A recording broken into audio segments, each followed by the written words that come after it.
Welcome दोस्तों, इस video में बात करेंगे सोशल मीडिया की वायरल खबरें जुड़ी हैं पीएम मोदी से, राजा सिंह से, भारतीय जनता पार्टी के नेता हैं। साथ ही साथ शेयर करेंगे आरएसएस के प्रमुख मोहन भागवत के बयान पर क्या हंगामा मचा हुआ है।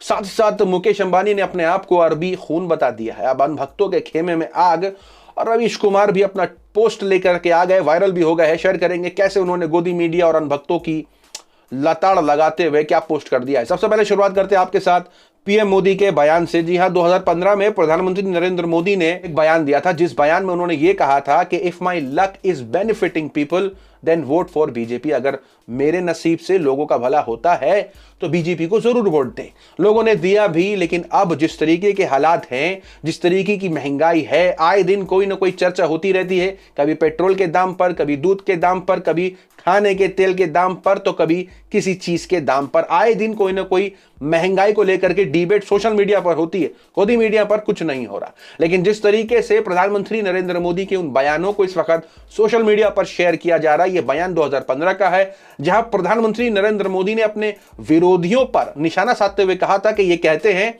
कि इसका नसीब अच्छा है, जिसकी वजह से ये लोगों के काम आ रहा है। अपने बयान में इन्होंने कहा था कि अगर मेरे नसीब से लोगों का भला हो रहा है तो बीजेपी को वोट करें। एक झलक उनके इस बयान पे डालें। हमारे विरोधी लोग कहते हैं कि ये तो मोदी नसीब वाला है, इसलिए हुआ है। अब मुझे बताइए, आपको नसीब वाला चाहिए कि कम नसीब चाहिए? चलो भाई, मान लिया नसीब वाला है, लेकिन रुपया तो आपकी जेब में बचा ना। अगर मोदी का नसीब देश की जनता के काम आता है तो इससे बढ़िया नसीब की बात क्या होती है भाई। सोशल मीडिया पर लोग ये कहने लगे कि अब पीएम मोदी का ना ही नसीब काम आ रहा है लोगों के लिए, ना ही भला हो रहा है लोगों का, क्योंकि आए दिन महंगाई बढ़ रही है और लोगों की पॉकेट में कोई पैसा नहीं बच रहा। सोशल मीडिया पर यह बयान वायरल है, जहां लोग इस पर पीएम मोदी पर निशाना साध रहे हैं नसीब वाले बयान पर। तो दूसरी तरफ शेयर कर दें आपके साथ कि राजा सिंह की गिरफ्तारी की इस वक्त जोरों शोरों से मांग हो रही है। बकरीद करीब है। राजा सिंह भारतीय जनता पार्टी के नेता हैं, उनका बयान आता है और जिस तरीके से बकरीद के करीब होने पर बयानबाजी शुरू हो जाती है भारतीय जनता पार्टी के नेताओं की, समर्थकों के, गौ रक्षक की, और जिस तरीके से गौ रक्षा के नाम पर राजा सिंह ने जो बयान दिया है, जहां मुसलमानों को जिंदा दफनाने की बात करी है। एक झलक उनकी इस बयान पे डालें। अब सुन लो रे मुल्लो, इस देश में रहना है तो गौ माता की जय बोलो, वरना तुमको भी अब जिंदा दफनाएंगे।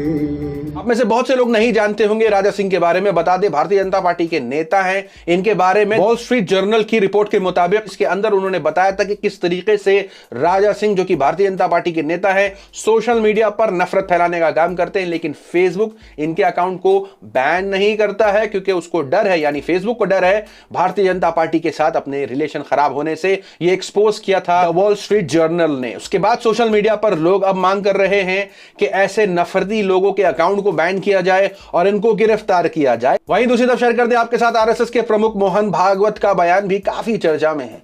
उन्होंने अपने बयान में जो कहा है, उससे अनभक्तों की रातों की नींद उड़ चुकी है, चैन वैन सब खो चुका है। प्यार नहीं हुआ है, सब खो चुका है, क्योंकि बयान ऐसा है। आरएसएस के प्रमुख मोहन भागवत का बयान आया है, जिस बयान में उन्होंने कहा है कि वो हिंदू ही नहीं है जो ये कहे मुसलमानों से कि तुम यहां नहीं रह सकते।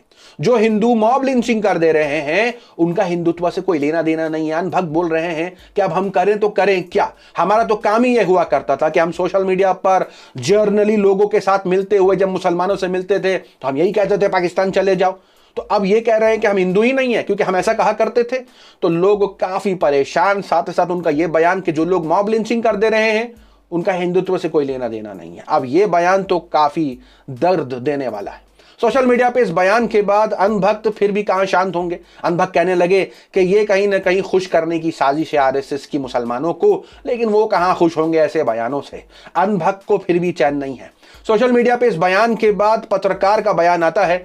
वो कहते हैं कि सूरजपाल आमू, जी हां, जिनका बयान हरियाणा से वायरल हुआ, मैं शेयर करूंगा आगे, उन्होंने जिस तरीके से मुसलमानों को ठोकने की बात करी, उनको काटने की बात करी, उसके बाद ये ऐसा बयान और ऐसा ज्ञान देना ढोंगी लगता है। पत्रकार का ये ट्वीट कर देना और लोगों का मोहन भागवत के साथ ये बयान शेयर कर देना उनको जवाब देते हुए। ये मुझे कटवाते हैं, हम वाले अगर अपनी पे आ गए तो सालों को चुन चुन के ठोकेंगे कि नहीं?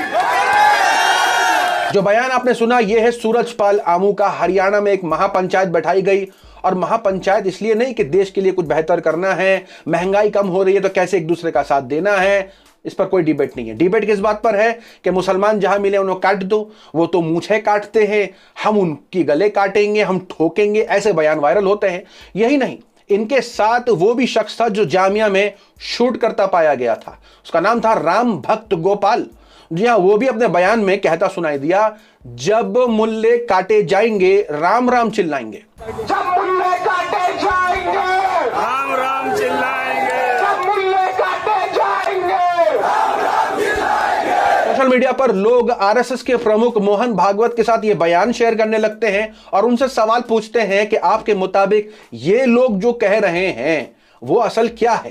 क्या ये हिंदुत्व है, क्या ये हिंदू है, या ये दोनों ही नहीं है? क्योंकि इन दोनों बयानों में, इन सारे बयान, ये दो नहीं, ये सारे बयान, चाहे वो राजा सिंह कर दें, चाहे वो ये भारतीय जनता पार्टी के स्पोक पर्सन जिन्हें हाल फिलहाल बनाया गया है, और वो राम भक्त गोपाल जो ऐसे बयान कर रहा है, इसके बारे में लोग सवाल पूछने लगते हैं। तो वहीं अनभक्तों को एक और बहुत बड़ा झटका लग जाता है। ये झटका इससे भी बड़ा झटका है क्योंकि मुकेश अंबानी ने कह दिया है कि वो यमन में पैदा हुए हैं और उनके अंदर अरबिक खून है। इस बयान के बाद जो नींद थोड़ी बहुत हराम हुई थी अनभक्तों की, वो पूरी तरीके से खराब हो गई। अब उनको नींद नहीं आने की है, क्योंकि ऐसा बयान दे देना मुकेश अंबानी का अपने आप में सवाल खड़ा करता है कि वो कहना क्या चाहते हैं। अनभक्तों को तो पहले विश्वास नहीं हुआ, पहले तो ट्विटर पर यही पूछते रह गए हो क्या रहा है ये। आरएसएस के प्रमुख ऐसा बयान देते हैं, मुकेश अंबानी अपने आप को यमन का बता देते हैं, अरबी खून बता रहे हैं। आरएसएस के प्रमुख ये कहते हैं कि अगर हम किसी मुसलमान को कह दे तुम यहां नहीं रह सकते तो हम ही हिंदू नहीं है। ये क्या हो रहा है? सोशल मीडिया पे ये सारे बयानों को लोग इकट्ठा करने लगते हैं, इस पर रिएक्शन देने लगते हैं, तो इस पर थोड़ा सा मसाला रवीश कुमार भी लगा देते हैं। और रवीश कुमार का लगाने का तरीका बताने की जरूरत नहीं है। रवीश कुमार इसी खबर का आर्टिकल जो कि मुकेश अंबानी के हवाले से थी उसका शेयर करके पहले तो गोदी मीडिया को लताड़ते हैं, ये कहते हुए कि गोदी मीडिया इस पर कोई चर्चा नहीं करने वाला क्योंकि मुकेश अंबानी ने यह बात कही है। यही बात कोई और कह देता तो इस पर ये लोग 24 घंटे डिबेट चला देते। साथ ही साथ उन्होंने अनभक्तों को भी लताड़ दिया। अपने बयान में रवीश कुमार ने यह कहा कि जितना बड़ा इन्वेस्टमेंट रिलायंस में शेख कर रहे हैं उसका इस्तेमाल से अनभक्तों को कोई दिक्कत नहीं आने वाली, उस पैसों से कोई दिक्कत नहीं आने वाली। जिस तरीके से अनभक्तों की जो हिपोक्रेसी है वो देखी जाती है, जब उनके फायदे की बात होती है तो एकदम चुप हो जाते हैं, लेकिन वहीं ग्राउंड पर सोशल मीडिया पर हिंदू मुसलमान करते फिरते हैं। मोहन भागवत का भी इस्तेमाल किया रवीश कुमार ने, उनके बयान को भी कहा कि कैसे मोहन भागवत ये कह रहे हैं कि जो लोग यानी जो हिंदू ये कहते हैं मुसलमानों से कि तुम यहां नहीं रह सकते तो वो हिंदू ही नहीं है। तो न जाने कितने भारतीय जनता पार्टी के नेता हैं उन्होंने कहा है मुसलमानों से पाकिस्तान चले जाओ, उनके बयान का अब क्या होगा। सोशल मीडिया पर रवीश कुमार का यह पोस्ट जोरों शोरों से वायरल हो जाता है, जहां वो सारे लोगों को यानी भारतीय जनता पार्टी के उन लोगों को जिन्होंने मुसलमानों के खिलाफ बयान दिया, मुकेश अंबानी के इस बयान को और अनभक्तों को जबरदस्त लताड़ा और साथ ही साथ एक नसीहत भी कर दी उन लोगों को जो इस वक्त अनभक्ति में चूर हैं। अनभक्तों के बारे में रवीश कुमार ने यही कहा कि इन्होंने अपनी जवानी बर्बाद कर दी मुसलमानों से नफरत करने के चक्कर में। यही जवानी का इस्तेमाल किसी भले काम में लगाते तो कुछ ना कुछ कर लेते अपने और देश के लिए, लेकिन सिर्फ मुसलमानों से नफरत करने का इनको खामियाजा भुगतना पड़ रहा है, क्योंकि इनके जो लीडर हैं वो जो आज बयानबाजियां कर रहे हैं इससे नौकरी इन्हीं की खतरे में है, अनभक्तों की। क्योंकि कल को इनके नेता इनके लीडर ऐसे बयान करेंगे और अपने आप को बचा लेंगे, लेकिन जो अनभक्त आपस में लड़ाई झगड़े करके अपने रिश्ते ताल्लुकात खराब करके रखे हुए हैं, इन बयानों की वजह से खामियाजा तो खैर उन्हीं को भुगतना पड़ेगा। रवीश कुमार का यह पोस्ट काफी वायरल है, जहां उन्होंने सबको निशाना बनाते हुए अनभक्तों की लताड़ लगाई। आपकी क्या राय इन सारी खबरों को लेकर कमेंट में जरूर बताएं। मिलते हैं आपसे अगली वीडियो में, तब तक के लिए अपना ख्याल रखें।